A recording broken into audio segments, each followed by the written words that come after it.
Hi. Today we are going to discuss one of our bungalow project. જે બંગલો છે તેની plot size 330 square yard છે અને એનો બિલ્ટઅપ એરિયા 6900 સ્ક્વેર ફીટ છે. પ્લોટ રેક્ટેન્ગ્યુલર પ્લોટ છે, ફીટ 8 ઇંચીસ બાય 67 ફીટ 9 ઇંચીસ. આ બંગલો જ્યારે ડિઝાઇન માટે લઈને ક્લાયન્ટ અમારી પાસે આવ્યા ત્યારે એમની બહુ સ્પેસિફિક રિક્વાયરમેન્ટ હતી કે એમને 5 બેડરૂમ્સ સાથેનો એક બંગલો તૈયાર કરવો હતો. 2 માસ્ટર બેડરૂમ આ બંગલાની અંદર વાસ્તુ પ્રમાણે અકોમોડેટ કરવાના છે. ગ્રાઉન્ડ ફ્લોરની અંદર વાત કરું તો અમે એક કાર પાર્કિંગ સેટ કર્યું છે અને એની સાથે ઓટા સ્પેસ અને ફ્રન્ટની અંદર ગાર્ડન સ્પેસ આપેલી છે. ઘરની અંદર એન્ટર થઈએ એક સરસ મજાની વેસ્ટિબ્યુલ સ્પેસ આવશે.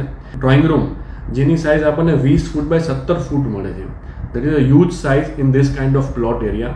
આપણે નેક્સ્ટ ગ્રીડની અંદર એન્ટર થઈએ તો આપણને સ્ટેરકેસ લિફ્ટ અને ડાઇનિંગને અકોમોડેટ કરેલું છે. પાછળની ગ્રીડની અંદર કિચન જે વાસ્તુ પ્રમાણે કોર્નરની અંદર આવવું જોઈએ ત્યાં સેટ કર્યું છે અને એક પેરેન્ટ્સ બેડરૂમ કે જે પણ આપણને લગભગ 18.5 ફૂટ બાય 12 ફૂટનો બેડરૂમ મળે છે with attach dress and toilet. કિચનની પાછળની સાઈડમાં service platform, dish washer, washing machine અને ચોકડી અને એની સાથે સર્વન્ટ રૂમ અને એનું ટોયલેટ એ પણ પાછળની ગ્રીડની અંદર અકોમોડેટ કરેલું છે.